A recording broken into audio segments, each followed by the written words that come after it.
नमस्कार दोस्तों। Target with Mrityunjay के यूट्यूब चैनल में आपका स्वागत है।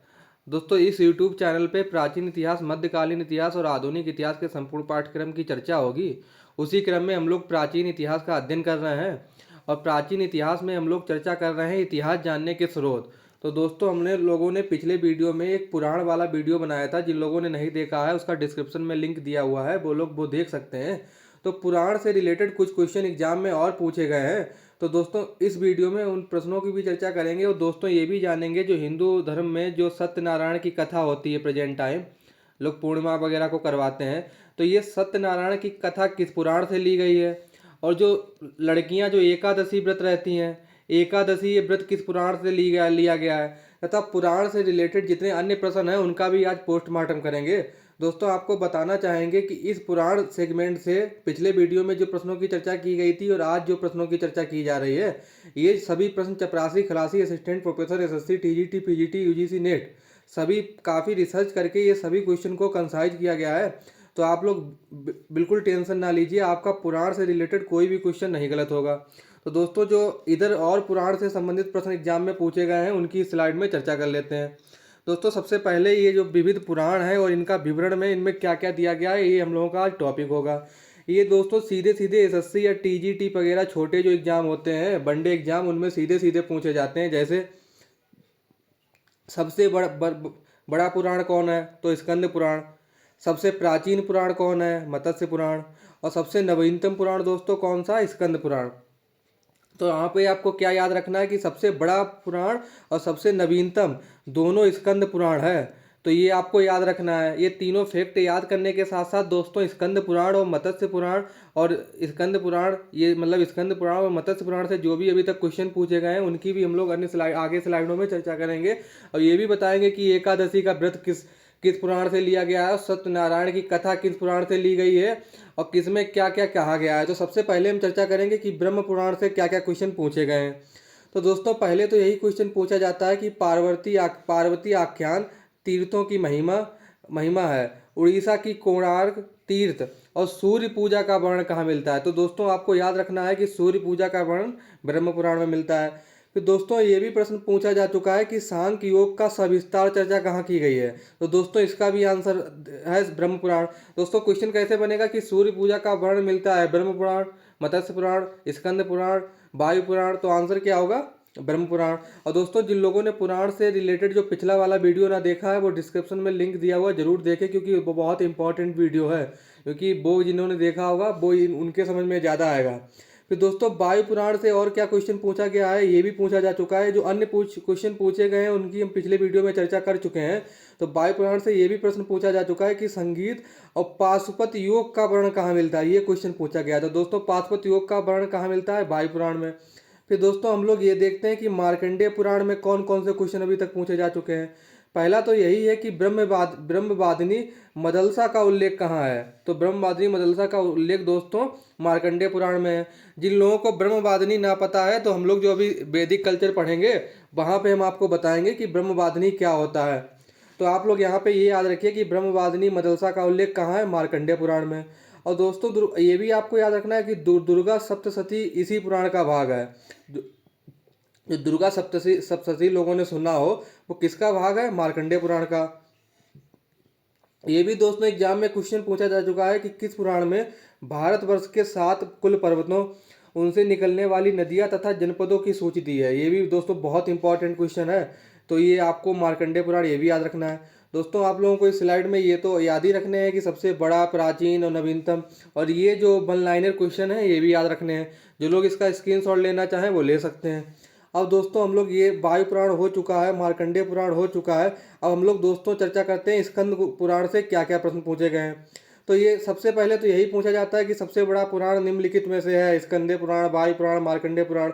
तो आंसर क्या होगा, सबसे बड़ा पुराण कौन सा है, स्कंद पुराण।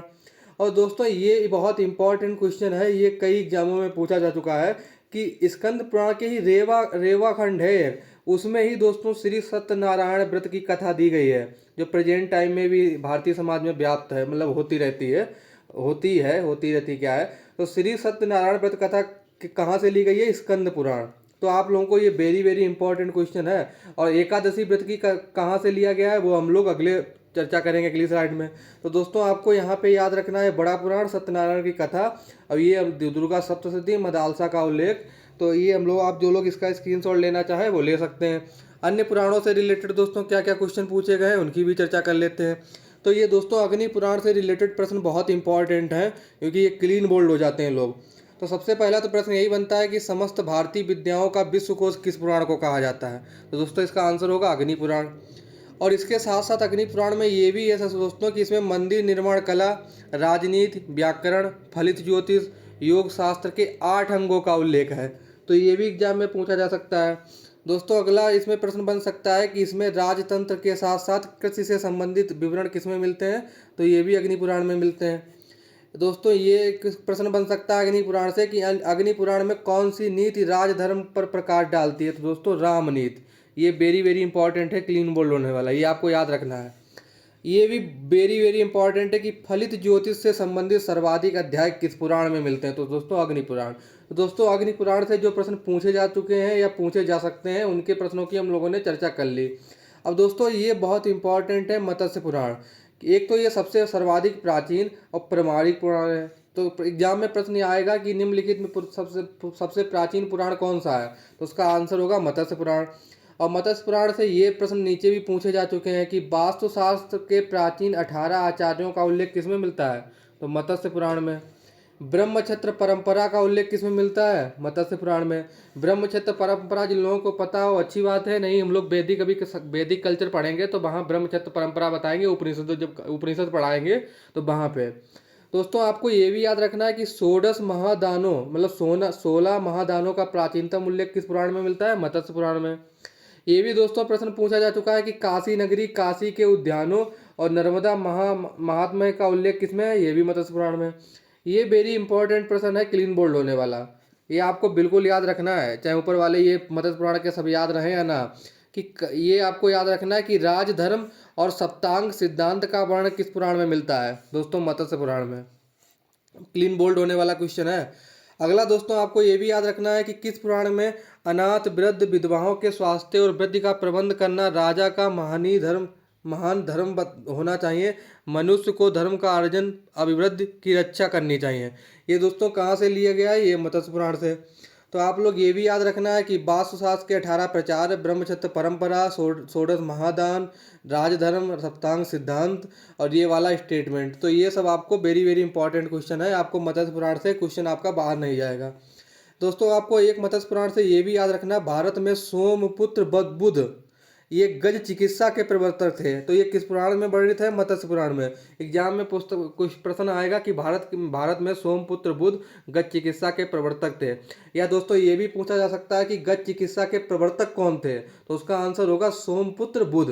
तो ये बहुत इंपॉर्टेंट है, क्लीन बोल्ड होने वाला, तो आपको याद रखना है। फिर दोस्तों में किस पुराण में मनु को भरत की संज्ञा दी गई है? तो ये भी दोस्तों मत्स्य पुराण में दी गई है। और मत्स्य पुराण से दोस्तों क्या क्वेश्चन बन सकता है कि आंध्र, शक, यवन, मलेच्छ, आभीर का वर्ण किस पुराण में है? तो दोस्तों ये भी मत्स्य पुराण में है। और ये बहुत इंपॉर्टेंट क्वेश्चन है, जो हम लोग मौर्य डायनेस्टी पढ़ेंगे, मौर्य वंश पढ़ेंगे, तो वहाँ आपको बताएंगे कि मौर्यों की जाति क्या थी।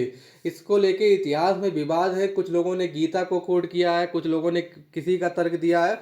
तो उसी प्रकार दोस्तों ये भी हम लोग वहाँ पे आपको एक साक्ष्य बताएंगे कि ये प्रश्न बन चुका है कि किस पुराण में वर्णित है कि महानंदी, कैसे मौर्य वंश से पहले कौन सा वंश था? नंद वंश। तो वहाँ पे जो धनानंद था, तो इसमें लिखा है महानंदी के बाद शूद्र योनि के राजा पृथ्वी पर शासन करेंगे। तो ये स्टेटमेंट कहाँ लिखा है? मत्स्य पुराण में। तो दोस्तों इसी को लेके इतिहासकारों में विवाद है कि मौर्यों की जाति क्या थी। तो आप लोगों को इस स्लाइड में क्या क्या याद रखना है? ये 18 आचार्य, ब्रह्मक्षत्र परंपरा, 16 महाजनपद, राजधर्म, सप्तांग सिद्धांत, सोमपुत्र बुध ये गज चिकित्सा के प्रवर्तक थे, मनु को भरत की संज्ञा दी जाती थी, और ये शूद्र योनि राजा पृथ्वी पर शासन करेंगे, ये स्टेटमेंट याद रखना है। जिन लोगों को इसका स्क्रीनशॉट लेना चाहते हैं ले सकते हैं। दोस्तों आपका पुराण से रिलेटेड कोई भी क्वेश्चन आउट ऑफ जाएगा इन एग्जाम से बाहर। अब दोस्तों हम लोग बहुत इंपॉर्टेंट है, गरुड़ पुराण से क्या क्या क्वेश्चन पूछे गए हैं। तो ये पूछा गया है कि किस पुराण में शकद्वीप से सूर्य उपासक ब्राह्मणों को सांब द्वारा भारत लाए जाने का विवरण मिलता है? तो ये दोस्तों गरुड़ पुराण में। और गरुड़ पुराण से क्या प्रश्न पूछा गया है कि किस पुराण में औषधियों और रत्नों का नाम की विस्तृत सूची दी गई है? तो दोस्तों ये भी गरुड़ पुराण में। ये दोस्तों बहुत इंपॉर्टेंट क्वेश्चन है, क्लीन बोल्ड होने वाला, कि भागवत की अष्टांग हृदय संहिता को आधार बनाकर कौन सा पुराण चिकित्सा का वर्णन करता है। तो दोस्तों इसका भी आंसर होगा गरुड़ पुराण। ये आपको ये तो किताब का नाम याद भी रखना है कि अष्टांग, ऐसे भी पूछा जा सकता है कि अष्टांग हृदय के लेखक कौन है, तो भागवत। ये आपको बिल्कुल याद रखना है। दोस्तों ये आपको ये भी याद रखना है कि बल्लाल सेन की दान सागर किसकी किताब है, बल्लाल सेन की, में गरुड़ पुराण का उल्लेख किस रूप से में हुआ है, तो तार्च पुराण के रूप में। ये भी आपको याद रखना है, जो लोग हस्तरेखा वगैरह देखते हैं जिसे समुद्र विज्ञान भी कहते हैं, तो ये हस्तरेखा शास्त्र पर प्राचीनतम विवरण किस पुराण में मिलता है, दोस्तों गरुड़ पुराण। तो गरुड़ पुराण से इतने प्रश्न बन सकते थे, आप लोग इनको नोट बना के अपना नोट्स करके याद भी कर सकते हैं। फिर लास्ट में हम लोग चर्चा करेंगे कि ईश्वर गीता और व्यास गीता। तो दोस्तों ये प्रश्न इसमें ईश्वर गीता और व्यास गीता से क्या क्या पूछा जा चुका है कि किस पुराण के अंग हैं। तो आपको याद रखना है कि कूर्म पुराण, ये आपको पूछा जाएगा कि ईश्वर गीता व्यास गीता किस पुराण के अंग है, मतलब कूर्म पुराण के ही ये पार्ट है, व्यास गीता और ईश्वर गीता। और इसमें ये दोस्तों ये पूछा जाता है कि पाशुपत योग का वर्णन किस में मिलता है, तो ईश्वर गीता में। और वर्णाश्रम धर्म का विवरण कहाँ मिलता है, व्यास गीता। और ये दोनों किसके भाग हैं, कूर्म पुराण। तो ये दोस्तों ये ईश्वर गीता आप लोग इसका स्क्रीनशॉट लेना चाहें तो ले सकते हैं। अब बहुत इंपॉर्टेंट है नारदी पुराण, क्योंकि इससे एग्जाम में लगातार क्वेश्चन पूछे जा रहे हैं। नंबर 1 तो यही 3 क्वेश्चन बेसिकली सबसे ज़्यादा पूछे गए हैं कि वैष्णवों के पांच रात्र और एकादशी व्रत का विस्तृत विवरण। एकादशी का विवरण कहाँ से लिया गया है, नारदी पुराण से। तो ये एग्जाम में पूछा जा चुका है, आप लोग इसको याद रखना। ये भी पूछा जा चुका है कि किस पुराण में बौद्धों की निंदा की गई है, तो नारदी पुराण में। अगला ये भी प्रश्न दोस्तों पूछा जा चुका है कि कौन सा पुराण बौद्ध मंदिरों में ब्राह्मणों के प्रवेश को रोकता है, तो ये नारदी पुराण। ऐसा क्यों हुआ दोस्तों, ये हम लोग जब अभी धार्मिक आंदोलन पढ़ेंगे वैदिक कल्चर के बाद, तो वहाँ हम लोग एक मतलब कॉन्सेप्चुअल के रूप में बिल्कुल पढ़ाई करेंगे। दोस्तों अगर आपको ये सब प्रश्न अच्छे लगे हों तो इस चैनल को सब्सक्राइब कर दें, और ज़्यादा से ज़्यादा इस वीडियो को शेयर करें और लाइक करना ना भूलें। और अगर आप लोगों को कोई कन्फ्यूजन है तो आप कमेंट भी कर सकते हैं, और इस चैनल को दोस्तों को ज़्यादा से ज़्यादा सजेस्ट करें। थैंक यू दोस्तों, फिर किसी अन्य वीडियो में मिलेंगे। Thank you.